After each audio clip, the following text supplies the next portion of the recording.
Hello, my dear students. How are you all? I hope you all are fine. This is your teacher Sohil Gajjar. This is the second session of chapter number 2, Indian Economy 1950 to 1990. As I have discussed in the first session, that this chapter we are going to complete in four sessions. The first session is already completed, and today we are starting with the second session of chapter number 2, Indian Economy 1950 to 1990. So let's begin.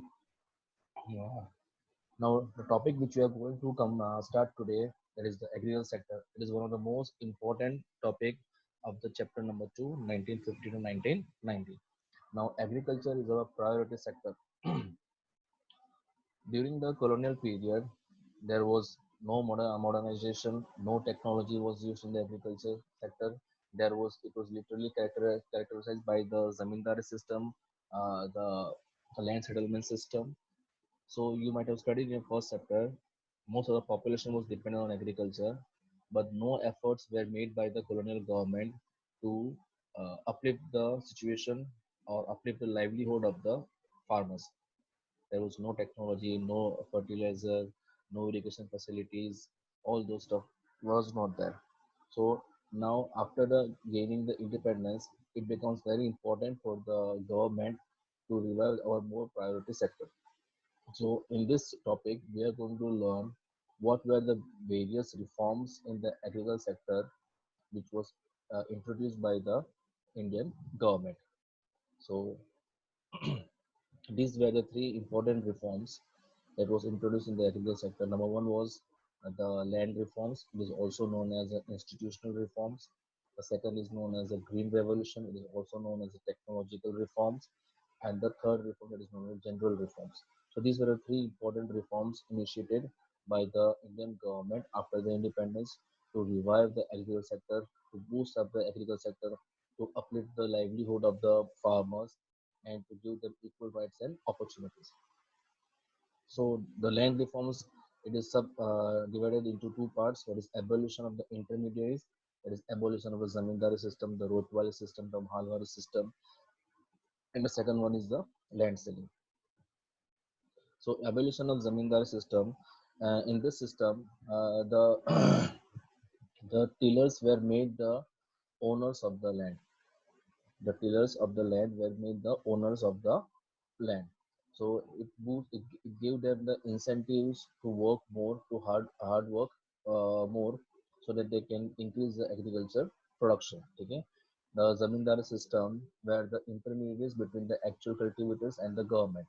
So Indian government took various steps to abolish the intermediaries and make the tillers the owners of the land. The ownership rights granted to tenants give them the incentives to increase the output, and this contributed to the growth in the agriculture sector. But there were some loopholes in this reform. Uh, the zamindar evicted the tenants and claimed to be the real owners of the land. So much success was not achieved in this reforms. Okay, and in some areas, the zamindar continued to own the larger areas of land. The poorest farmers who got the ownership rights of the land, they were tilling and did not get benefit from the land reforms. So in this system, abolition of intermediaries, the government tried to make the tillers the owners of the land so that they can increase the agricultural production. Because earlier in the chapter number one, you might have studied what was happening. Whatever the farmers were producing, a part of that production was taken by the zamindar as a in form of rent. Some part of the production was kept by the farmers for the self-consumption, and the remaining part was sold in the market. What is sold in the market, the revenue which is earned, what they have to pay as a taxes to the British government. So there was nothing left with the farmers. So what did the government try to do? The government tried to make the tillers the owners of the land so that they can get incentives to produce more, so they can get incentives to higher production. So, but the zamindar took the advantage of the loopholes of this system. They evicted the farmers, they evicted the tenants, and came to be the real owners of the land. Second is the land ceiling. Land ceiling means fixing the limit of the maximum size of land which can be owned by an individual. Okay, for example, the government fixed that a person should not possess 60 acres of land. Okay, the whatever the surplus land they are having, they have to give to the landless laborers. Now, for example, if a zamindar is having 100 acres of land, so what is the limit fixed by the government? Example, I have discussed, that is 60. The 40 acres is the surplus land. That surplus land is to be distributed to the landless laborers. Okay, but here also the zamindar took the advantage of the loopholes. Okay, they challenged this in the court. The challenge is land selling legislation in the court, and during the time they transferred their surplus land into their relatives, with kaka mama bhai bhatija, etc. Okay, so the surplus land that they were having was transferred to their family members. Okay, the surplus land was not given to the landless laborers, but it was transferred to their relatives. So this also didn't get much advantage. Okay, the conclusion of the land reforms that the corruption and the lack of ownership records of the agricultural land made implementation of land reforms difficult. Poor and illiterate farmers did not trust that the land reforms were for their own benefit. Land reforms were only successful in few states, for example, Kerala and West Bengal, because the state government was committed towards these land reforms.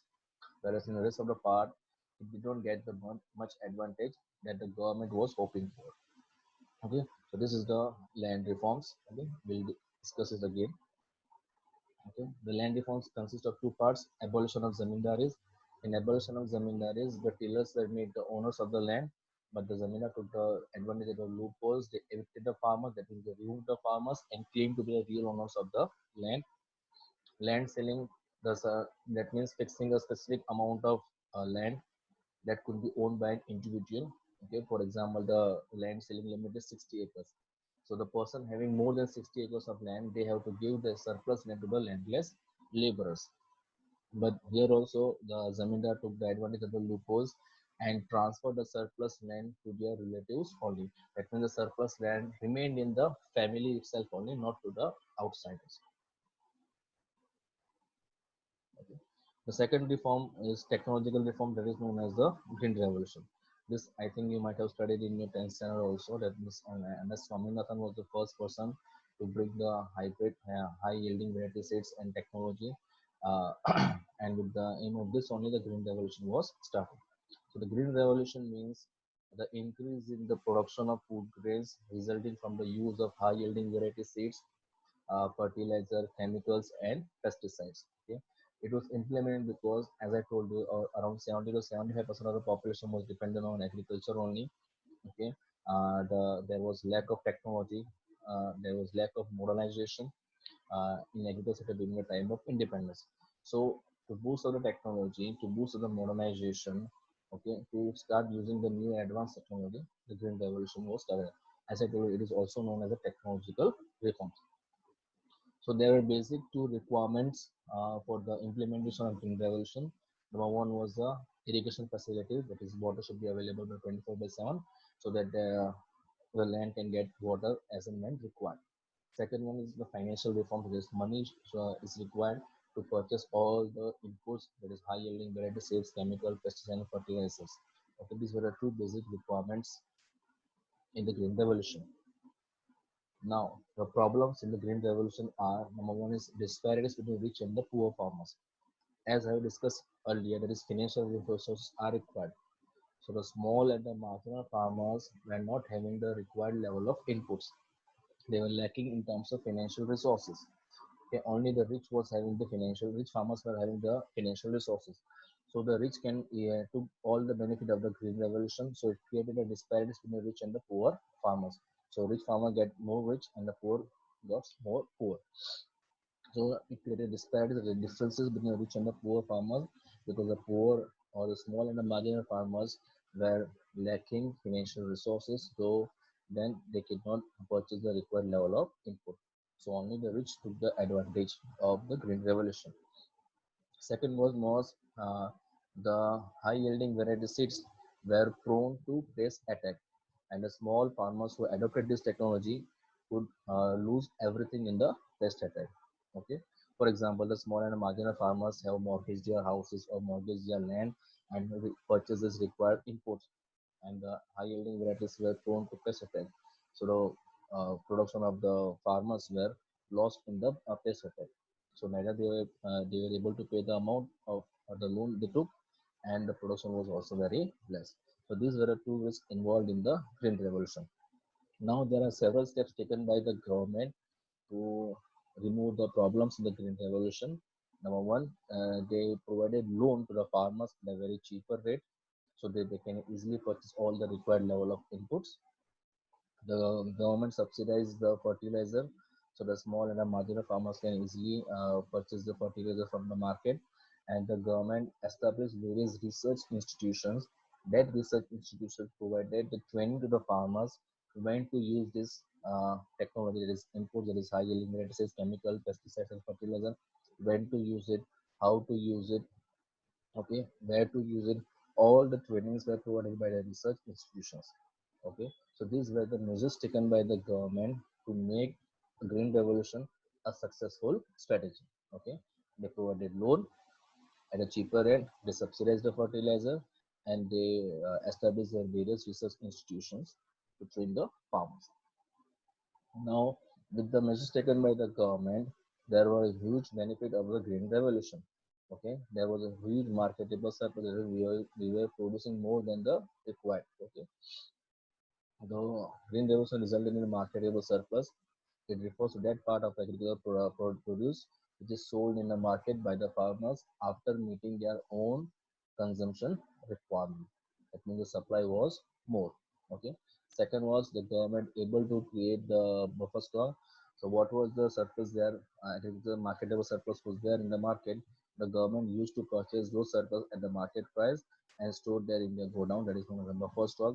This can be used in a natural calamity, or you can see that government is using the buffer stock only during this COVID-19.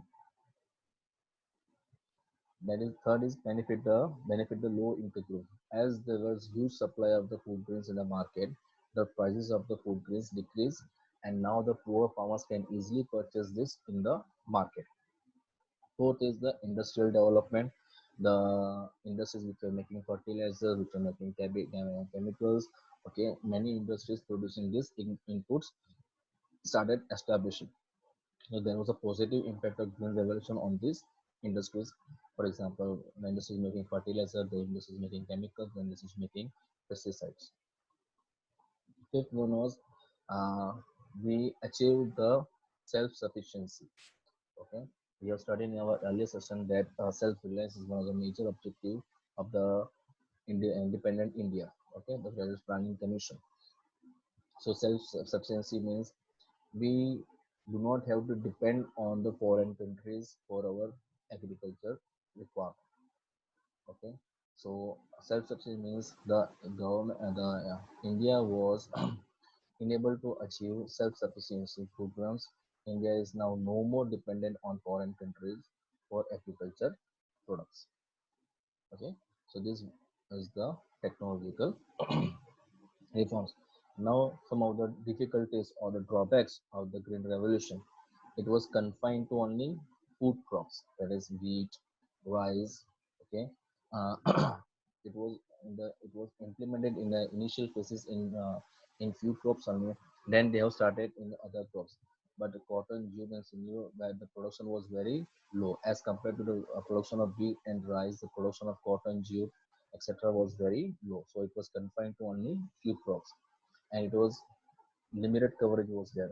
It was not implemented. It was implemented over India, but the success rate was only in the few states. For example, Punjab, Haryana, Tamil Nadu, and Uttar Pradesh. Only these states were showed the very positive or very higher production of food grains as compared to the other states.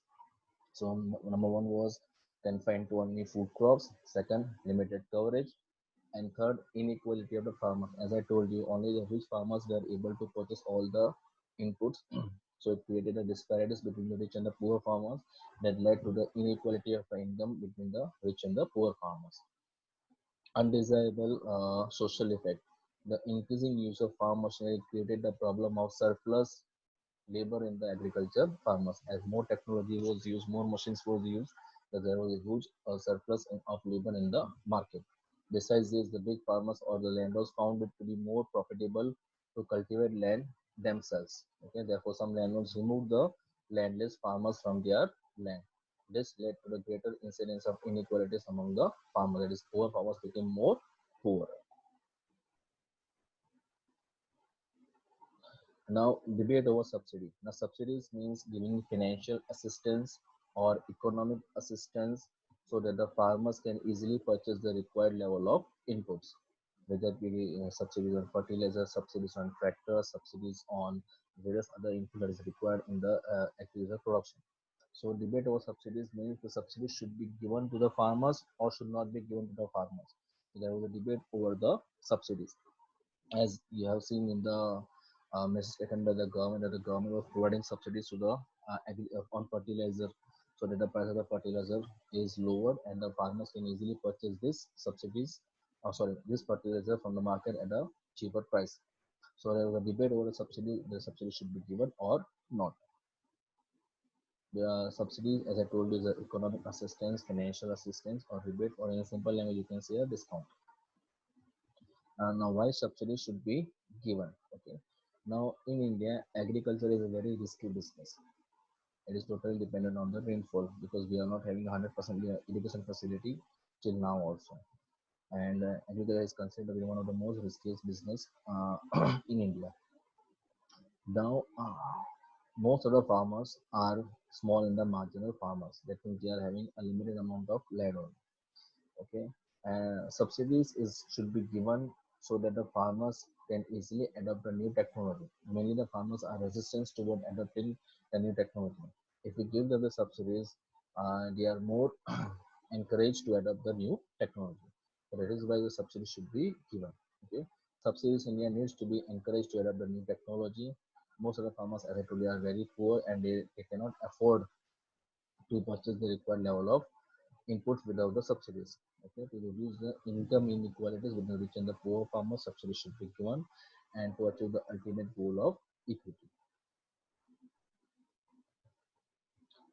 Some economists believe that subsidies should not be given or should not be continued for a longer period of time. As the farmers are used to that new technology and farmers are having the benefit that this technology is useful for us, okay, subsidies should be phased off, because giving subsidies for a longer period of time is a huge revenue loss for the government, and also it is more overuse of the resources also. So some of the economists believe that subsidies should not be given. The reasons are that the purpose has been served. That means the farmers are used to the technology. They know what are its benefit. Okay, so the subsidies should be phased off. Second, the subsidies are benefiting the farmers in the more prosperous states only, as we are discussing the limitation of green levels. It is limited coverage only. It is not benefit the target group. Sometimes it has been felt that the advantage of subsidy is taken by only the fertilizer companies only. It is not reaching to the poorest farmers. Okay, so it is not targeting the benefit. Sorry, it is not benefiting the targeted group. That is the poor farmers. The advantage is taken by the fertilizer companies only. It is a huge revenue loss for the government. Subsidy result in overuse of resources. So these are the points supporting that subsidy should not be given. The fourth one is the general or the other reforms. Number one is credit facilities. Now, credit is required in agriculture sector time to time so that the farmers can meet their social and economic requirement. So the various credit facilities are being introduced in the agriculture sector, like credit cooperative banks, uh, regional rural banks, commercial banks have started giving loans to the farmers. Second one is the organized market. There have been a regular market being established in all the parts of country. For example, your APMC market is an organized market. Third is the minimum support price. It should be given to the farmers so that the farmers are encouraged for the production of a particular commodity.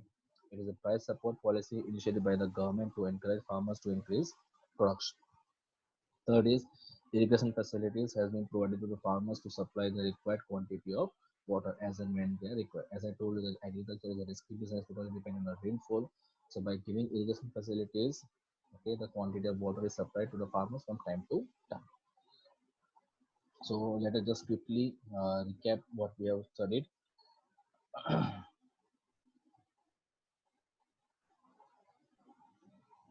Okay.